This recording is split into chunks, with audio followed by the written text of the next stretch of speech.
Hola, mi nombre es Julieta Manprín y hoy vamos a ver el último tema correspondiente al módulo 3, el coordinador grupal, ¿sí? Nos vamos a centrar en la función del coordinador grupal, cuáles son los diferentes lugares del coordinador grupal y en las intervenciones del coordinador. Para ello vamos a utilizar la siguiente bibliografía. De Fernández Ana María vamos a tomar su libro El campo grupal, notas para una genealogía, los capítulos 4.d, del líder al oráculo, y del capítulo 7, el punto E, lugar del coordinador, y el punto G, algunos impensables, la coordinación. Vamos a trabajar también con los textos de Graciela Jaciner, del libro Coordinando Grupos, una lógica para los pequeños grupos, el capítulo Las intervenciones del coordinador, y del libro La trama de los grupos, el capítulo Grupos que alojan. Vamos a comenzar desarrollando los distintos lugares del coordinador y para ello tomaremos el texto que les acabo de mencionar de Ana María Fernández. Fernández, en el libro El campo grupal, propone el concepto de los momentos epistémicos que ya venimos trabajando. Los momentos epistémicos buscan un ordenamiento lógico y epistémico en la construcción de saberes y quehaceres grupales y permiten pensar las legalidades grupales.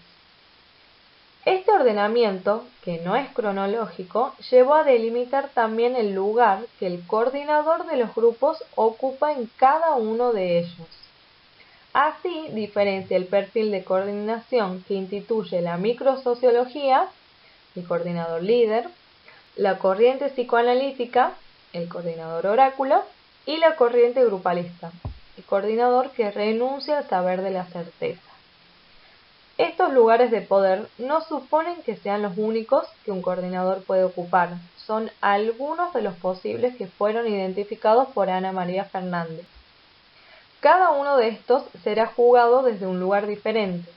Para ello, será necesaria una observación permanente por parte del coordinador de su lugar y una rigurosa formación especializada en grupos. El corrimiento de cada uno de estos lugares redefinirá el lugar del coordinador, implicando un descentramiento de poder en los lugares que el coordinador adopta. La autora entonces identifica tres formas de coordinación y los posibles lugares de poder frente al grupo, de acuerdo a la coordinación que adopte: el coordinador líder, el coordinador oráculo y el coordinador que renuncia al saber de la certeza. Y a cada uno de ellos los podemos relacionar con otro concepto propuesto también por la autora, que es el de los momentos epistémicos.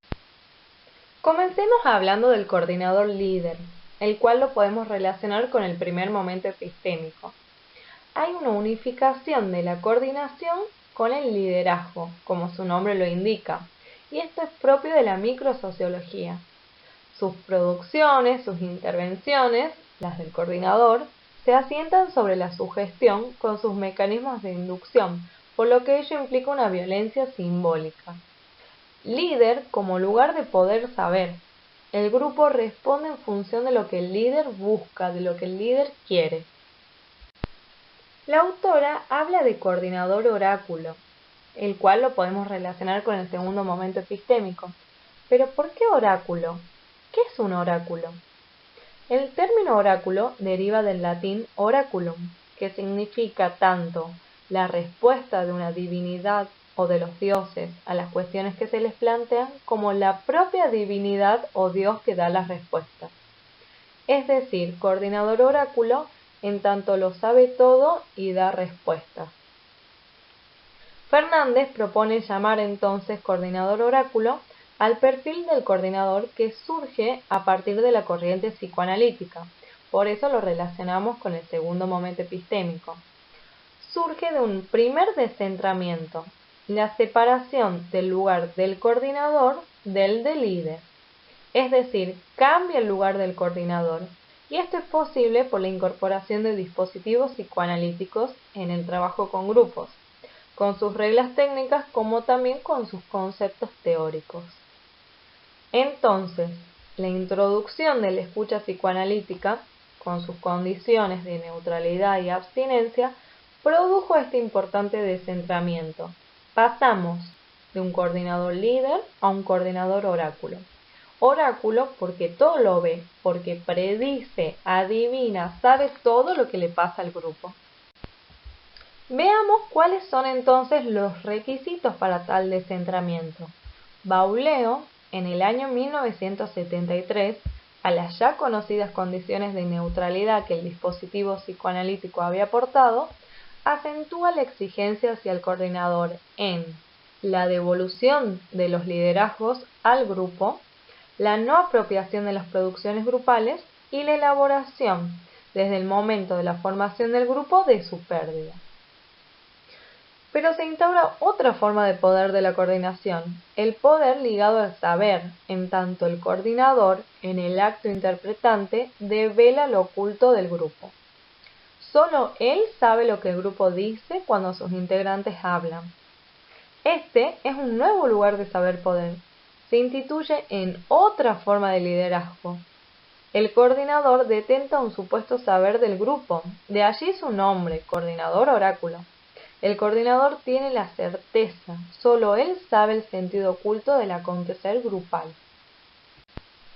La autora, Ana María Fernández, propone un nuevo lugar del coordinador, un coordinador que renuncia al saber de la certeza. Actualmente, otro descentramiento se vuelve posible, el coordinador desde un lugar diferente al de develador de verdades ocultas. Un coordinador que le otorga el poder también al grupo, y al cual lo podemos relacionar entonces con el tercer momento epistémico. La autora, como ya venimos trabajando, toma el grupo como nudo, formado por múltiples hilos, con diferentes inscripciones, económicas, sociales, culturales, políticas, donde hay múltiples sentidos y sinsentidos que circulan y se entrecruzan en este acontecer grupal. El coordinador, desde su implicación, y no desde afuera, desdibujando el adentro y el afuera, podrá puntuar algún sentido, interrogar alguna rareza. Ya no será quien descubra la verdad de lo que le acontece al grupo. Desde un lugar de ignorancia, se ubica en una posición de renuncia al saber de la certeza. Desde la puntuación, desde el subrayado de algún sentido, de alguna paradoja, va a intentar evitar el cierre de sentidos que toda evidencia de verdad o de certeza produce. Entonces el coordinador desde este posicionamiento hace posible aperturas a nuevas producciones de nuevos sentidos. El coordinador no como poseedor de la verdad oculta, sino como interrogador, provocador, disparador, que busca la capacidad imaginante singular colectiva. Ubicándonos en este nuevo lugar del coordinador propuesto por Ana María Fernández, coordinador que renuncia al saber de la certeza, vamos a hablar ahora de las intervenciones del coordinador, tomando a la autora Graciela Jaciner en su texto Coordinando Grupos, una lógica para los pequeños grupos, el capítulo Las intervenciones del coordinador. La autora dirá que la coordinación de un grupo es un oficio y su formación una artesanía, es decir, que hay que construirla. El coordinador debe poder armar una caja de herramientas con multirrecursos, tanto teóricos como prácticos, con una lógica mínima. ¿Pero qué es una lógica? Según Aristóteles, lógica se refiere a un conjunto de elementos y la relación entre esos elementos que se repiten una y otra vez. Aludimos a una lógica mínima para intervenir en cualquier grupo. ¿Para qué sirve una lógica? Si un coordinador dispone de una lógica pulida, tiene más libertad para intervenir de manera creativa en un grupo y más orientación para leer lo grupal. Como pueden observar, todos los temas que vamos viendo se relacionan y se van resignificando. Aquí aparece la caja de herramientas que ya la trabajamos anteriormente. La coordinación de grupos es una tarea compleja, problemática. Un coordinador no nace, se hace, y ello implica un trabajo. No hay recetas, requiere un trabajo sobre sí mismo que permita interrogar y conmover su propia posición. Las intervenciones en un grupo no son solo vía la palabra. Hay otros tipos de intervenciones que producen efectos. En los grupos, con la palabra no alcanza. Debemos producir ciertos artificios que anuden al grupo, a la vez que anudan mejor la estructura de cada integrante. Estos artificios no se tramitan solo vía la palabra, sino en un saber hacer algo en lo real, que se produce con las marcas de cada quien. Por ejemplo, mencionaremos algunas actividades que se realizan como técnicas activas con los grupos. Collage, juegos de escritura, talleres donde se aprenden recursos técnicos, entre otros. Entonces, el coordinador no solo interpreta, sino que interviene. Voy a leer un fragmento de este texto que me pareció muy significativo. En tiempos de aplastamiento subjetivo y prisiones globalizantes, como las actuales, es un desafío inventar y sostener dispositivos que potencien lo singular, la posibilidad de retomar caminos deseantes en el lazo con otros, propiciando el tejido de una red y de anudamientos que mejoran las condiciones subjetivas. Pero ¿cómo creamos condiciones de posibilidad para la producción de lo singular anudado con lo colectivo? Vamos a ver ahora las intervenciones. La autora hablará de intervenciones y tiempos grupales. Los tiempos grupales no son solamente los de reloj, los medibles. Son tiempos de instalación, tiempos de producción, de detención, tiempos en los que algo se arma. Las operatorias serán las que orientarán las intervenciones del coordinador, y entre ellas están la instalación, la trama grupal, la demora, la pregunta y el trazo singular. Comencemos mencionando la instalación. Cuando coordinamos un grupo, tenemos que estar advertidos de que un grupo no es algo dado, no es del orden de lo natural. Recuerden cuando trabajamos el grupo como artificio, ¿sí? Se puede producir de uno u otros modos diferentes, y el dispositivo que propongamos, los modos de comenzar ese grupo, el lugar, la presentación del coordinador o del equipo, producirán efectos en lo que allí se produzca. A partir de la instalación, en donde el grupo se comienza a conocer, por ejemplo, el nombre de cada uno, los objetivos, las intervenciones se orientarán a producir alojamiento subjetivo. Estas intervenciones se orientarán a producir trama grupal. ¿Qué es la trama grupal? Es un tejido en conjunto y lo vamos a relacionar con la urdimbre que realizaban las mujeres que tejían en los telares produciendo una trama. ¿Sí? La trama grupal implica una especie de red que genera confianza para que los integrantes se atrevan a ingresar a la escena grupal, se animen a habitarla, sin que esto sea un salto al vacío. Se trata de hacer tejido, de hacer trama grupal. Cuando se teje, surgen nuevas figuras, se recrean historias. La trama incluye lo diverso, lo múltiple, la falta, lo que no se ajusta a la totalidad. La trama tiene agujeros y espacios, y allí, donde hay espacio vacío, el sujeto se aloja, pudiendo encontrar, como diría Heidegger, una morada. Y esto se relaciona con la hospitalidad, con que pueden sentirse cómodos. Hacer trama grupal genera un efecto subjetivo de amarre. En el universo de los no lugares, los grupos pueden ofrecer un lugar, un espacio que aloje al sujeto. Otra operatoria que orienta las intervenciones del coordinador es la de introducir demora en la inmediatez. Devolver al sujeto una dimensión del tiempo para evitar el misterio, la sorpresa, la pregunta como experiencia.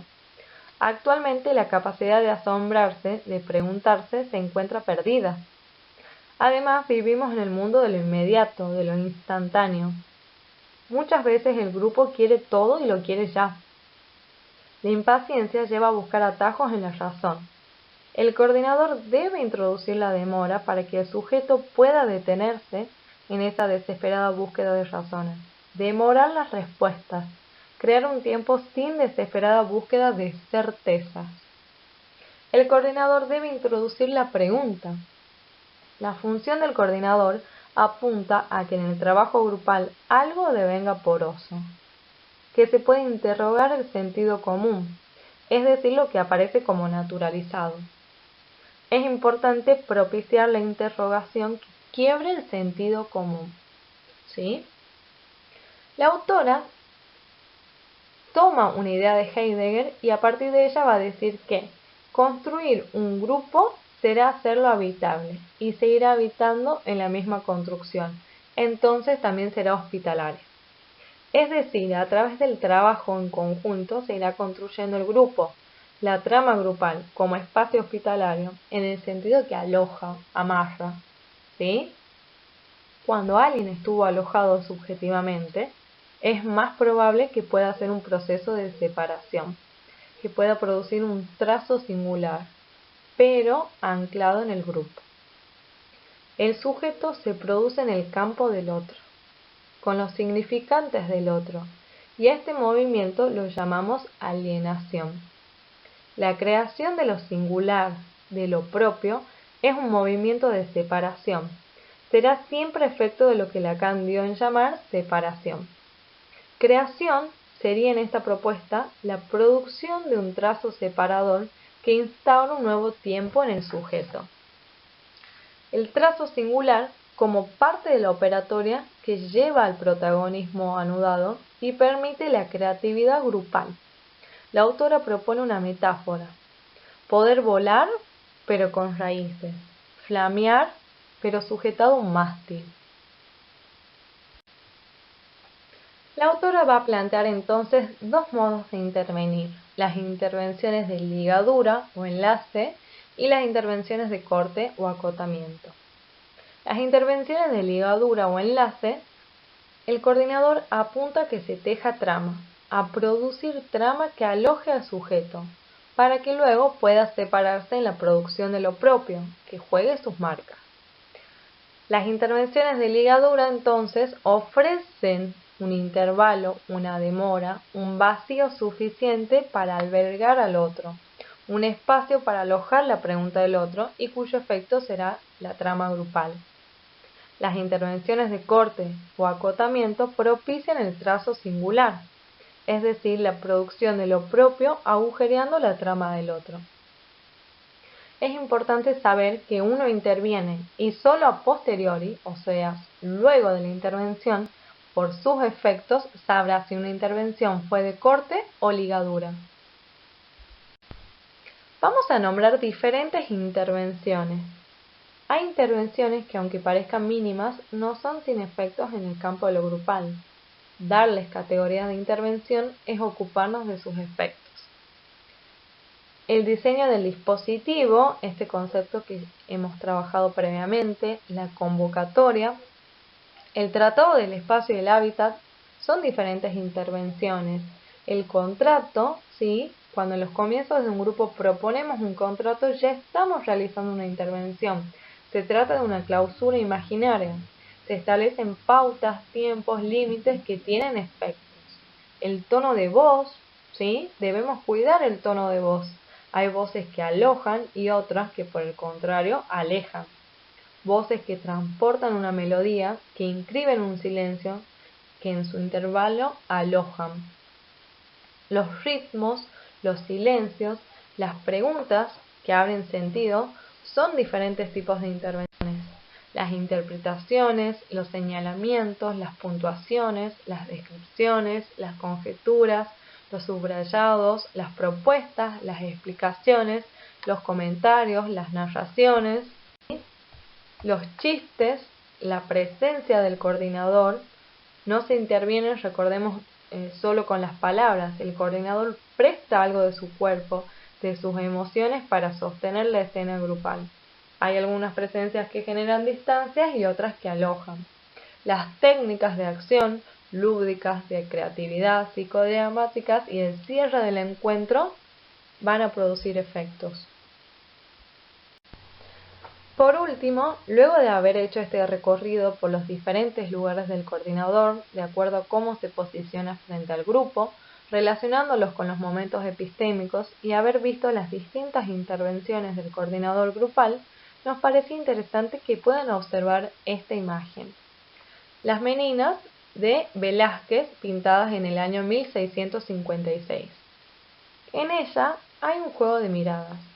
El autor, Velázquez, aparece adentro de la pintura, a la izquierda, realizando un cuadro que no podemos ver. Al mismo tiempo, sabemos que está pintando desde afuera, es decir, rompe esa división adentro-afuera.